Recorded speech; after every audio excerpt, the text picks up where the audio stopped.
morning. It's great to be here, great pleasure and great honor.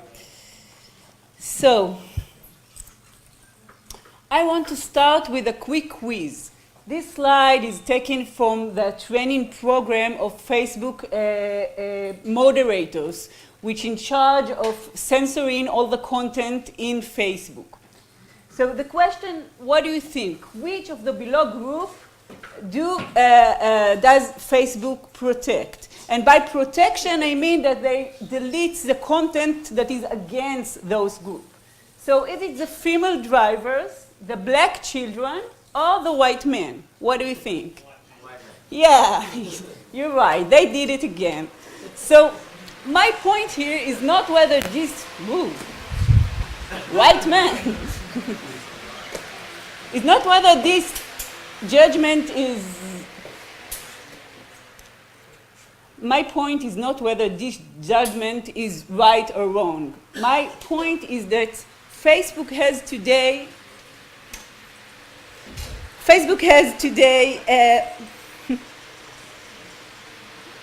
a comprehensive legal-like system. This system decides which group to protect, and it also regulates the 2 billion users via the platform architecture, design, code, term of service, and big data mechanism. This comprehensive system has distinct rationales and principles.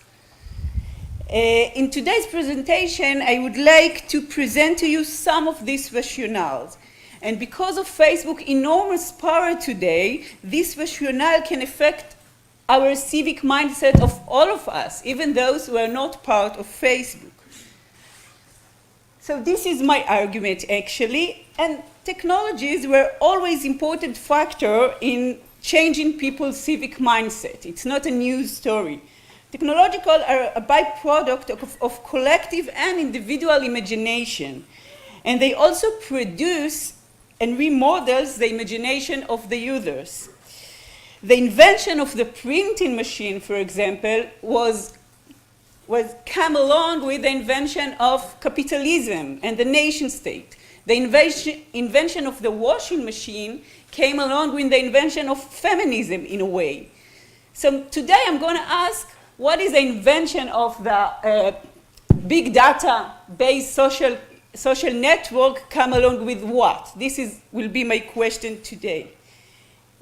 So we will explore together how Facebook infrastructure change our civic mindset. I'm not interested in the way that Facebook can affect a concrete election result, for example. I'm interested in more deep and more abstract influence of this technology on our civic principle. Facebook has tremendous power today. More than 2 billion users experience substantial proportion of their life through the mediation of Facebook. Facebook mediates our media and news consumption, our political activities, our social and professional relationships, and our communal gathering. While we're interacting in our ever-changing feed, we get unique answers to questions such as what rights are, what is community, what do we owe to each other. These answers are not writing answers, but rather visible and practice-based, which the user acquires conscientiously and unconscientiously by navigating through their feeds. These answers are not byproduct of some conspiracy of the corporation to change our civic mindset. This is a co-production of the corporation, of the users, and of the community legal and cultural system of many countries and communities. So, to portray the civil mindset that Facebook infrastructure promotes, I compare the modern Western notion of the civil contract, the social contract and right with the corresponding notion which I found in Facebook. For the purpose of understanding Facebook notion, I explore both the user interface and technological feature of Facebook together with the rhetoric of the company in some documents from 2012 where the company became public. So I explore the rules and policies of the company, the financial report, official Facebook pages, and Mark Zuckerberg posts and manifestos. So let's start. The social contract shape our political sphere, our relation with our governments. The modern Western democratic government system is based on the idea that we all together participate in shaping our common public spaces through collective democratic decision-making processes. This mode of governments rely on collective action, which is bounded by the popular will. In this tradition, citizens are not only the beneficiaries of rights or human rights, but also considered as the authors of their rights. In Facebook, in general, the company set the rules for the user without their involvement. To be a Facebook user, to be part of this community, or even to be a part of concrete Facebook groups, means that you can enjoy the services, but not really participate or really know what are the background rules of this community.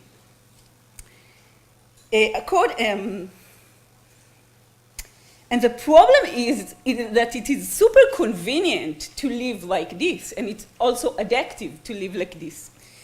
But lately, in response to criticism regarding this point and the censorship that Facebook does, Facebook has stated that it is interested in facilitating greater involvement on the part of the user in setting the standards. So according to a new project, each user will be select their choices in relation to which content will be prohibited on the platform. You remember whether it will be for you the black children or the white men. Every user will be able to select its own choices. From among options, the corporation will provide and articulate. So Zuckerberg say, the idea is to give everyone in the community option for how they would like to set the content policy for themselves. Where is your line of nudity, on violence, on graphic content, on profanity? What you decide will be your personal setting. The proposed upcoming involvement transform political participation from collective and communal project that we are all deciding for all of us the same rules. In Facebook, everyone has its own rule. So in this mechanism, democracy is not a joint decision-making process, but personal filter that enable individuals to create their chosen image of reality. And Zuckerberg expressed a hope that Facebook decision-making system may become the basis for global decision-making system in the future. So political regimes in the modern tradition are not only bounded by the popular will, they're also bounded by the citizen rights. The state is obliged to respect, protect, and fulfill the citizen rights. Those responsibilities guide and limit the state power. Any violation of right must be go along with due process. In Facebook, I will argue, we are part of order where we don't have any right against the regime that regulate us. The company uses the term rights and freedom to describe the product and the service it provides, such as the right to connect, the freedom to share. But those rights are actually not rights, but privileges, which the company can revoke in arbitrary way at its own discretion.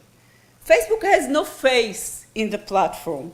There is no channel where users can have a dialogue with the company. Like this message that you can see here. User may find themselves one day locked out of their account without prior notice or an opportunity to save their data or notify to their friends. The company may provide no explanation to why the account was suspended. Terminated users have no ability to communicate with any consumer service representative and have no right to appeal. In one single action of deleting posts and content, the company act on behalf of the three branches of power with no separation between them: the legislature, the executive, and the judiciary. The daily experience of living under such regime in which you have no voice has a potential to affect how we imagine the rule of right also against other power, other political power.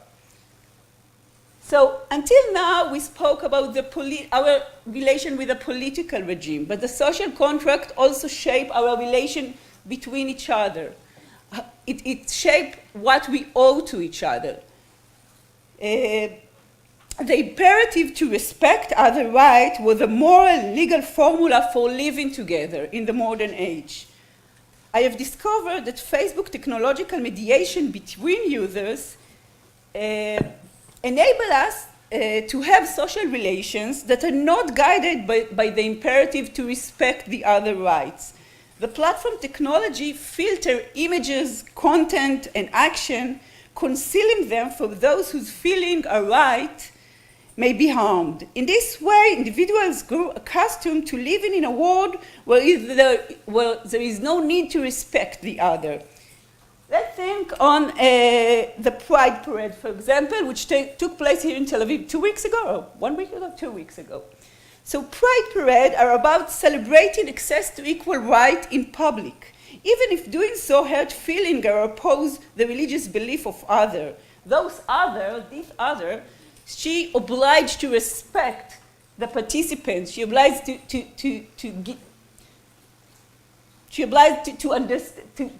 let them continue with the parade.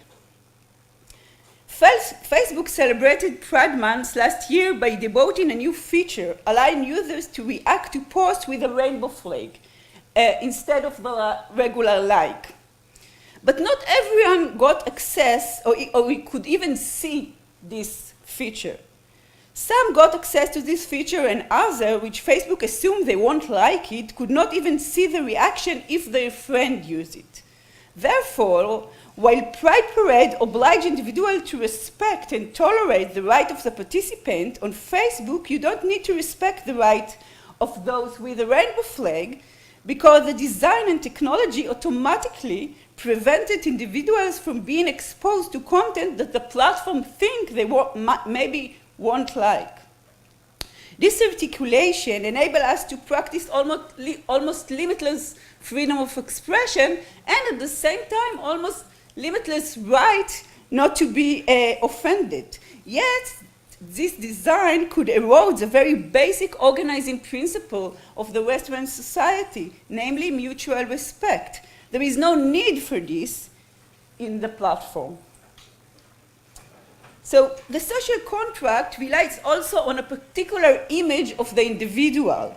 Since the second half of the 20th century, many liberals have regarded the ability to choose as the ultimate expression of individuality. Facebook technology and framing undermines the ability to make some important choices regarding our rights. The platform no longer relies on user intentional decision in the term of clicks as an expression of their will, relying instead on big data statistics and other methods of user unintentional behavior, such as period of reading and response, computer mouse movement patterns, and so on. So these indicators are used to predict, create, and fulfill users' desires. In this environment, the possibility to choose becomes questionable. Instead, we are witnessing the emergence of feeling and emotion as a central protected value in Facebook. You cannot really choose. AI will do it for you, but hey, you can reflect on the choice of the AI. When machine learning systems are considered more rational than individuals, choice and rationality lose their status as indicator of humanness. In such environment, human uniqueness is expressed in the ability to feel, because machine cannot feel yet, and therefore this ability trumps any other values and rights. Furthermore, one could say that the ability to feel and the right arising from it, the right to feel or to express feeling, are far less threatening into Facebook business model than other rights. So let's connect the dots and see what is happening to the social contract under Facebook jurisdiction. Despite Facebook's sincere effort to create a new universe in which direct and horizontal connection replace politics and bureaucracy, at the same time it seems it creates a new hierarchical order. We can see here a shift from collective rule to corporate rule that shapes the political affair of users differently according to their intended and unintended behavior. It's a shift from the perception that citizen rights should limit the government to the perception that user rights do not impose obligation on the corporation. It's a shift from the duty of respect as a basic underlying principle of living together to a technological mediation between individuals that make the duty of respect an unnecessary feature. Lastly, it's a transition from a world in which choice is a basic human characteristic and protected value into a world in which the basic human characteristic is the ability to feel and express feeling. Now, my aim in this presentation is definitely not to glorify this modern social contract and to argue for the need to restore it now in the digital age. This model has always been ideal type, and it is doubtful whether there has ever been a state that truly acted upon it. Of course, today there is no such state. Furthermore, some of the significant moral and legal and social problems today stem from the incompatibility of this model to our current globalized and digital world.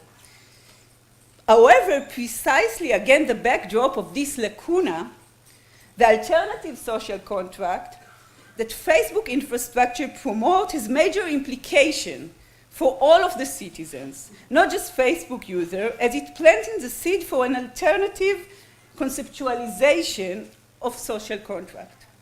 So the need to reinvent the social contract is more than pressing need today. The question is who invented it, how, and what are the implications of each of the shifts that I pointed before.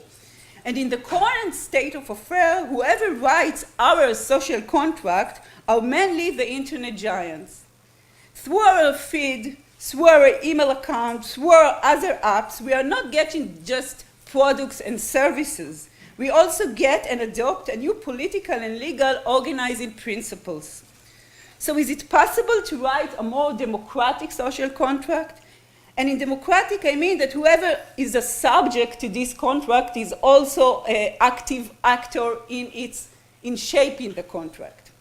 In my opinion, there are two structural ways to achieve this goal.